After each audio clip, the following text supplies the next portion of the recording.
สบายดีทุกคนเมื่อนี้มาพบกับซองของแอนอนาตา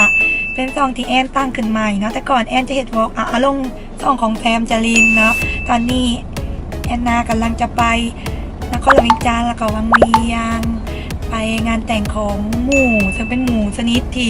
รู้จักกันประมาณ3 ปีแล้วเนาะสื่อปิงเป็นหมู่ที่แบบเคยไปแลกเปลี่ยนวัฒนธรรมกันอยู่ญี่ปุ่นตอนนี้แอนนากำลังเดินทางเนาะจากสวรรณเขตไปนครหลวงเวียงจันทร์เพราะว่าต้องไปนครหลวงเวียงจันทร์ก่อน1 มื้อแล้วก็ไปนอน1 คืนเนาะมื้อเช้าจะออกเดินทางต่อไปวังเวียงมันใช้เวลาประมาณ10 กว่าชั่วโมง11 ชั่วโมงแต่สวรรค์จังหวัดวังเวียงฉะนั้นเราต้องพักผ่อนก่อนจากสวรรณเขตไปนครหลวงประมาณ400 กิโลเมตรเนาะไกลเต๋อถ้านั่งรถโดยสารไปนี่10 ชั่วโมงเนาะเป็นรถแบบรถเมล์รถทัวร์แต่ถ้าขี่รถส่วนตัวเองไปนี่เนาะประมาณ6 ชั่วโมง7 ชั่วโมงไวสุดเนาะแต่ออกไปวังเวียงอีกก็จะเป็นประมาณ4-5 ชั่วโมงเพราะว่ามันเป็นผู้เนาะหนทางแบบที่ไปไหนโอ้โค้งแบบคือเขาไปโรงพยาบาลใครเคยมาเที่ยวโรงพยาบาลจะฮู้เนาะว่าทางไปไหนแต่วังเวียงจะบอกขนาดนั้นเดี๋ยวแอนนาจะไปไซหรือว่างานแต่งของคนลาวเป็นแบบใดเดี๋ยวไปเบิ่งกันเลยไปและตอนนี้ก็ฮอตนครหลวงวิงจันทร์แล้วแต่ยังบ่ฮอตวังเวียงเดี๋ยวกลับอยู่เวียงจันทร์คืนหนึ่ง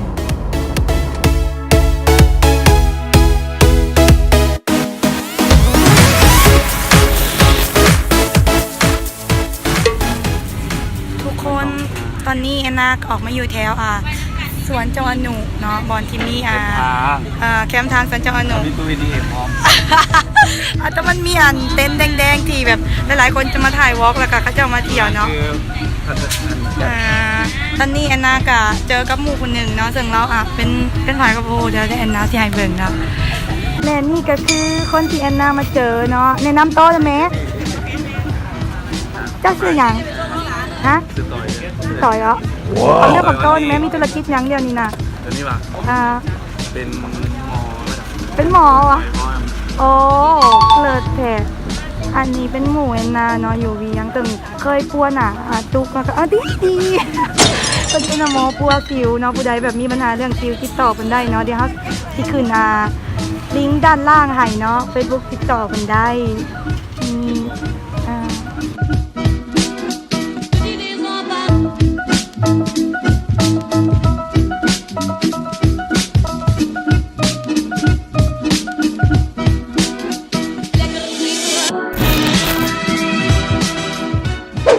ทุกคนตอนนี้แอนนาตื่นแล้วกำลังสิไปวังเวียงแต่กินอาหารเช้าก่อนเป็นอาหารเช้าอยู่โรงแรมเตรียมให้บรรยากาศเงียบๆหน่อยนึงตอนนี้ประมาณ7 โมงครึ่งหรือ8 โมงยังจะสบายดีตอนนี้แอนนาอยู่วังเวียงแล้วเนาะจึงบ่ได้ถ่ายถนนมาให้เบิ่งเลยเพราะว่าถนนคุกคักหลายที่มาหลายเนาะถึงบรรยากาศเขาว่าช่วยใดญี่ปุ่นร้ายขึ้นในน้ำโตเนาะให้ไปกินในน้ำโตก่อนสบายดีไอ้พ่อถ่ายไว้กันไว้ดีกันไว้โดยเดี๋ยวดีนะเป็นเรื่อยของแอนนาเนาะเลยที่แบบว่าเขาเคยไปญี่ปุ่นกันเนาะเคยในน้ำแล้วไปเนี่ยเขาในวอล์กผ่านมาแต่ตอนนี้เนาะเขามาดองของอัปปิ้งอยู่เดี๋ยวแหละแล้วเป็นนาที่ถ่ายให้เบิ่งตอนนี้เขาไปลองเรือก่อนเนาะเดี๋ยวตามไปเบิ่งเลยไปกำลังเอาเรือลงเตรียมลงน้ำแทนตอนนี้เขากำลังมาพายเรืออยู่นำซองวังเวียงเห็นเหรอพา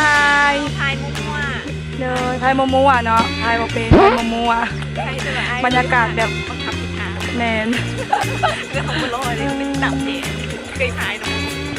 เขากับพายโบเป็นจุดกันเนาะแต่เคยแบบพายที่กายนี่กะเป็นครั้งแรกขี่ตำหาดตำหามเลย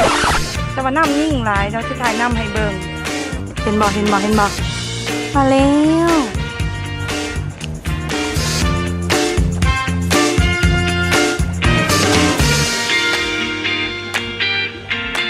ยังกะโอเคอยู่งามล้มหนาคนปวดอื่นที่เป็นคนทำไปเองเนาะพี่ทำไปเอง โมเมนต์ละสิ่งที่มาซาเหตุผลที่มาซากับแอนก็ไปอยากว่าวแหละนั่นคือว่าแหละแอนกับท่าหน่อยนึงแอนก็ยันหนาดำหนาเป็นคิวไลน์ก็มีนะแต่ว่าคือว่ามันแบบสิ่งขับขันขาซึกบุ๊กเนาะไว้ที่แบบคนมาได้แล้วขาซึกบุ๊กแม่บอยดี้ทำล้มแม่บอยโอ้โหใส่สวยค่ะย้ายหลายๆคนก็จะมาฉันน้ำใจสวย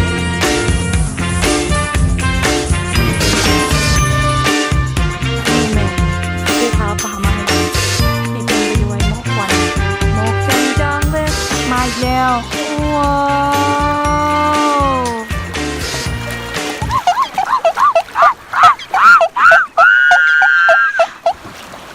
ฟังไหมทุกคนมันกำลังเป็นแบบนี้มันเป็นแบบนี้มันสั่นเงามันสั่นนะจะเล่นรับบ้านแล้วอาหารในหอบดึกของมือทับอิฐในการโยงเวียนก็คือตอกบกทีเป็นตอกบกขี้ที่เผ็ดหลายคล้ายๆมีเกาหลีเลยรสชาติเดียวกัน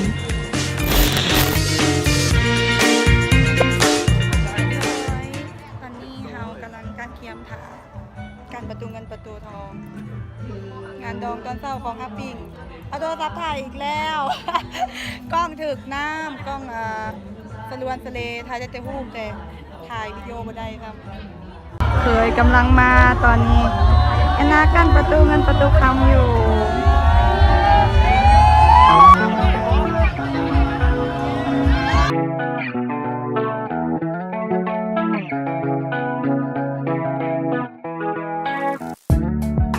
สบายดีตะแลง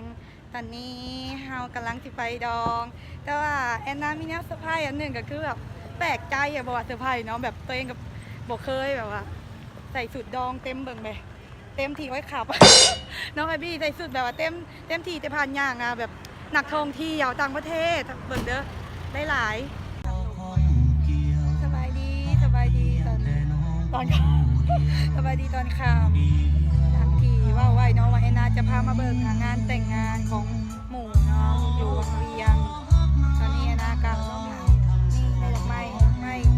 เป็นเจ้าภาพเนาะหมู่เจ้าสาวไฟตก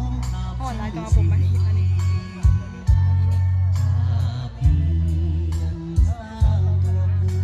ทุกคนเบิ่งสภาพ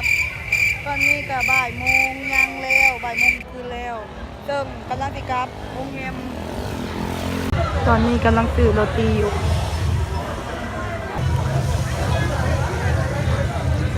ใครมาวงเงียงก็ต้องมากินนี่ผับแบบนี้ผับเปิดใหม่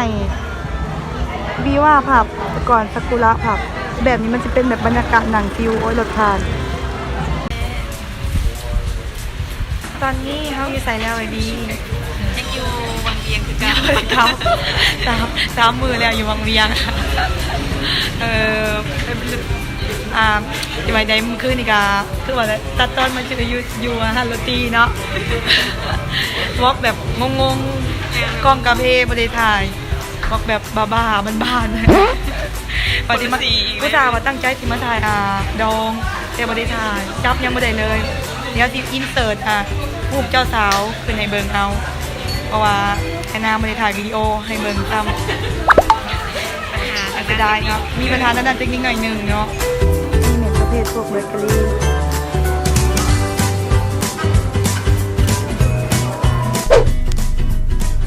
ตอนนี้แอนนากำลังจะกลับสวรรค์แล้วจังไหนก็ขอฝากทุกคนติดตามวอลของแอนนาในเดิมเพราะว่ามันสิออกมาเป็นเนื้อไหนแต่ว่าก็อยากให้ทุกคนเนาะฝากกดไลค์กดแชร์กดซับสไครต์ในเดิมแอนนาแบบบวกๆนิดนึงเนาะใส่แอปถ่ายมันเป็นลอยๆโอเคแล้วทุกคนจังไหนก็ฝากติดตามในเดิมเป็นการแบบว่าเฮ็ดวอล์กกับโบเมนมาครั้งแรกเพราะว่าเคยเห็นแล้วแต่ตอนนี้จะเอาลงซ่องตัวเองก็เลยแบบถ่ายแบบบุกวับสิไปถ่ายดองหมู่กะเกิดผิดพลาดทางเทคนิคหน่อยหนึ่งกล้องถ่ายวิดีโอบ่ได้ก็เลยถ่ายแบบเดี๋ยวซีนเสิร์ฟให้เบิ่งเอาเนาะโอเคเดี๋ยวแอนนากำลังจะกลับบ้านแล้วเดี๋ยวสิถ่ายแบบทันรถติดในเบิ่งถ่ายที่บอกเดี๋ยวไปก่อนละ